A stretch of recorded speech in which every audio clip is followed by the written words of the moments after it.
Agents' commissions, are you paying too much, too little? Stay tuned to find out.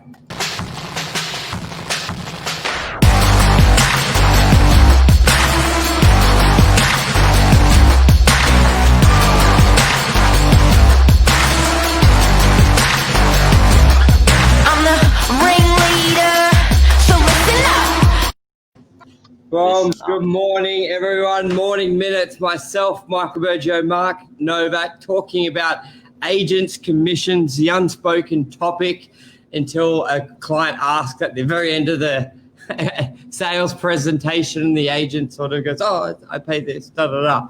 But I think it's a very important topic to bring some light for everyone, really, because it isn't, like it's almost like I don't know, it's not a very well talked about topic. And I think that's detrimental to agents because people don't sort of they don't know what they're paying for. And when you don't know, you don't value it. And when you don't value it, you don't get the higher commission. They may not be picking the right agent. So, Mark, commission, hot topic. Yeah, it's an awkward topic, with when you're building up a rapport with particularly a new client, even old client. It's an awkward topic of how much do I pay you, Mr. Real Estate Agent? Can I pay you less, Mr. Real Estate Agent? Mr. Real Estate is saying, can you pay me more? So I guess if we can just run this show on arming people with information to make the balanced decision. It may, after watching the show, you may think, I'm going to pay my agent more, or you may think, oh God, I'm getting ripped. So it's a big topic because, there's a lot of transactions happening in the country, and they're all being clipped by real estate agents. And how much are you going to pay that agent? Big question. It is, because I believe clients look at agents' commission as an expense, not an investment. And when you start looking at it as an investment, you're looking for value, and then that can help you pick the right agent to get you the highest price for your property. I think a big thing to remember is a sales commission is only paid when you've achieved the result you're happy with. A success fee. We're basically the only industry that does all the work and gets paid at the end or not get paid. So that's a big thing to remember as well. The commission is almost irrelevant if you don't get the price you're happy with. So factor that in when you're making your decision and looking at it.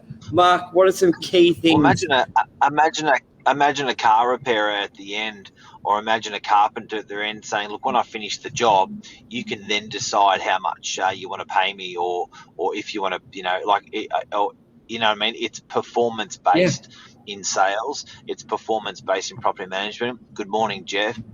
I'd love to know if there's people out there, real estate agents or clients, what have you paid your real estate agent out of interest? Or what do you expect as a real estate agent to be paid out of interest?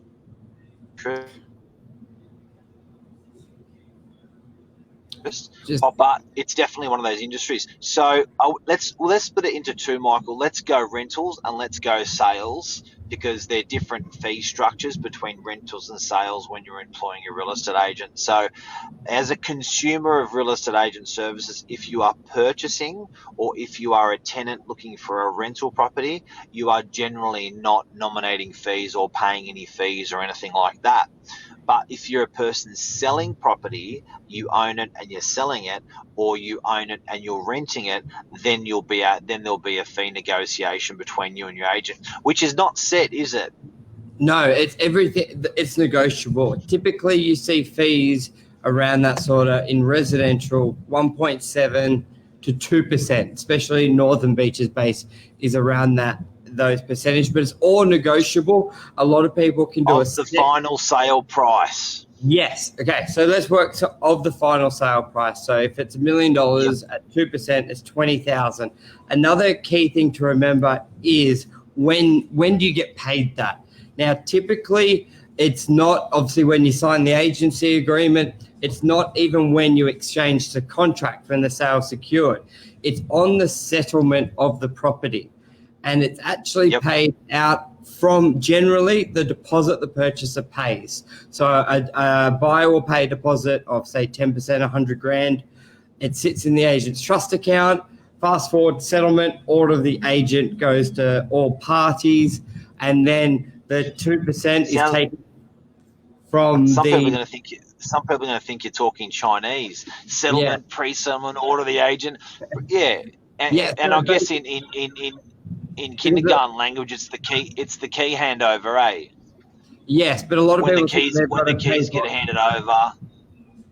Because a lot of people think the owner's got to pay for it out of their pocket. Where they're going to come up with that money? So the key thing of what I'm trying to say is, it comes from the funds sitting in our account. You're not having to take money out anywhere or make it liquid. So at the end of the sale, you would get the balance of the deposit paid by the owner, by the buyer, and then the agent takes their fee from there. So you're not in any sort of, it helps with the cash flow, how it works. So that's typically the structure of it.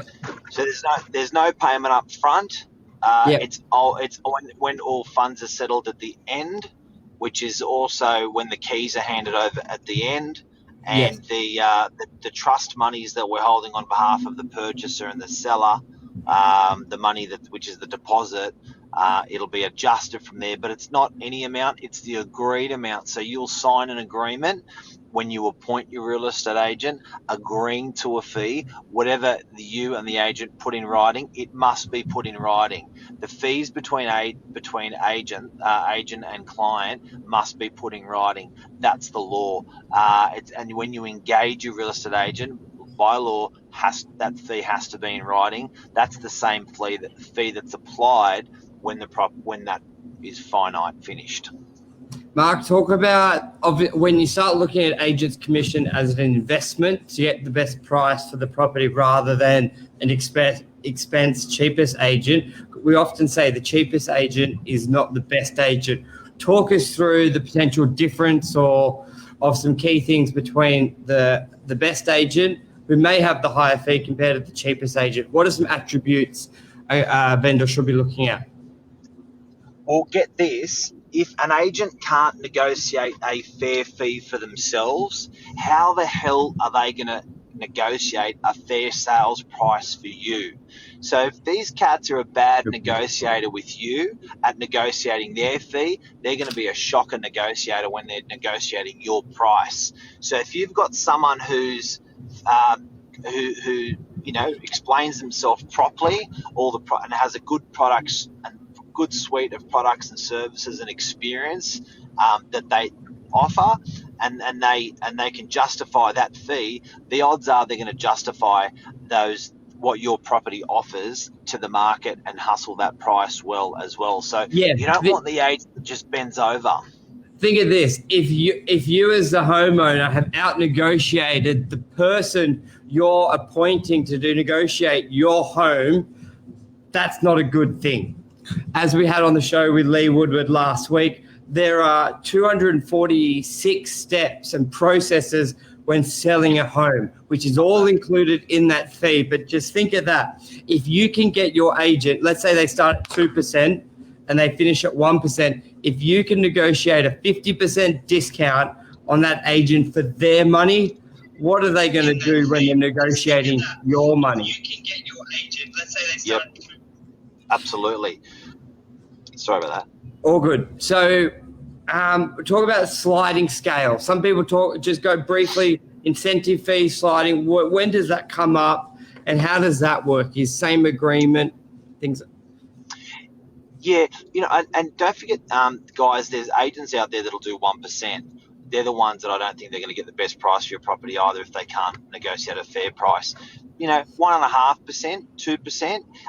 Now, something for everyone to note is that in Sydney CBD and Sydney City Metro, properties sell a lot faster. So the fee structures are a lot lower. They're about 30% lower. So, in the eastern suburbs of Sydney, typically auction, typically a speedier market, they're charging around that 1.5%. 2% around sort of, the Manly, the Burwood, those sort of areas. But when you go out to, for example, Queensland, it can be 3 or 4% that you're paying because days in the market's a lot more. That may be changing because at the moment it's a bit rapid fire. Good point. What was your question? Flexi fees, incentive fees. When should you use it? How do we use it? What's your thoughts there? Yeah, so we do a thing called a flexi fee with some clients. So we'll say to them, look, our fee structure is 1.69 to 2.2%, but you choose when the property is sold, exchange done, you nominate the fee you wish to pay within that range. It's been fabulously successful because we always get we always get great prices for property, good prices for property, but either way the client knows how hard we worked, and then they go, yeah, we're going to pay you on the upper end of the scale because you guys work so damn hard. Now, it's hard when you're in the living room to actually judge that. The agent's promising the world and delivering you an atlas. So, are they going to deliver you an atlas, or are they going to promise the world and deliver the world? A flexi fee is a good way to get around that if you have those doubts as a seller. Yeah, you're right. It's just it just takes like the commission talking off the table and them judging or picking another agent based on that, where it's like, all right, we'll pick a low, we'll pick a high, and you base it on the rest. I'm confident with my ability.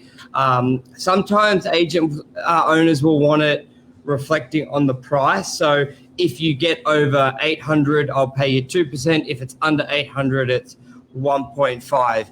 I like to do it not based on the price, just because I've sort of believe you can get a great price and have a shit experience, shit service. So I like to put it to the owner, going, you choose on everything included. I want the great review, I want you feeling good, and I'll get you the great price as well. So there's different ways to sort of skin the cat, but it's a great tool to use with the negotiations. Okay, so that's sales.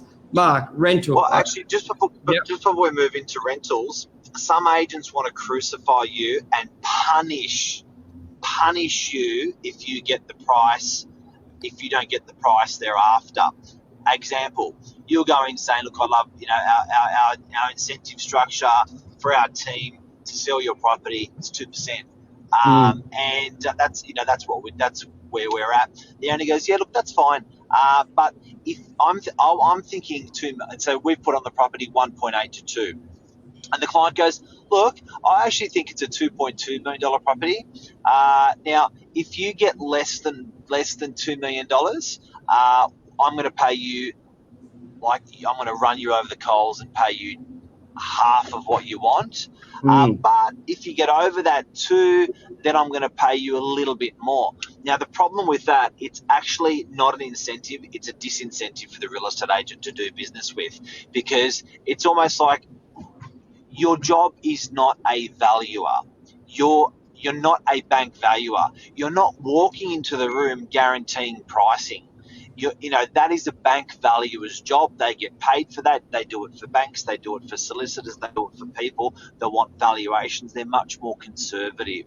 So I think people get a bit confused that when they're employing our services, our job is to get the highest price in the shortest possible time. And we'll get paid if you're happy with the price. We won't get paid if you're not happy with the price. So I think people have got to keep that firm in their mind, that the real estate agent you're coming across is not a bank valuer. They are there to show you what they are going to do to get the highest price in the marketplace with their product, services, and experience. So trying to leverage a commission against that and penalising the real estate agent, probably not the smartest thing. You may want to penalise a bank value, but not a real estate agent. Let's talk about rentals. Just before, I want another little mindset thing, and just remember this, guys. If you think you win by having an agent securing a 1% fee. Let's say that agent's got 2 properties, very similar. One vendor is paying them 2%. If it sells, one's paying them 1%. Look at human nature. Where do you think that agent's going to lean to? So that's where you can always catch out a lot of agents if they're doing the cheaper fee, because then they're doing the lower price for a reason. But if they were a successful agent, you're doing yourself more harm. You almost want the even playing field so it doesn't come up. But if it's a $2 million property and one's a 10 grand fee and one's a 20 grand fee, there's human nature there. Maybe do rentals another day because that's already 15 minutes. I reckon I was about to say that. And one other thing, marketing. Yeah. The more tools you give the real estate agent, the lower fee they'll be able to do for you. So if you're folding your arms and saying to the agent, bring me one buyer, and that's it, the probability of sale for the investment of time of the agent is less. They will charge you more on fees. If you are saying to the agent, I will invest in furnishing the property, I will invest in realestate.com.au, domain.com.au, signboard, brochures, professional photography, drone photography, I'll invest $10,000 to give you more tools to have higher probability in the sale of the property. You're going to get the fee less out of the real estate agent. So if you want to get your fee down from your real estate agent, give them the tools and market your property harder, and that'll help you get the fee down. Yeah. So I hope that helped everyone with a bit of insights, a bit of how the commission system works, agents' mentality with commissions, and some little tips there. So thank you everyone for watching. We'll be back tomorrow morning. Giddy up. Thanks, guys. Cheers. Bye. See you, everyone. Love you. See you. Bye. Merry Christmas.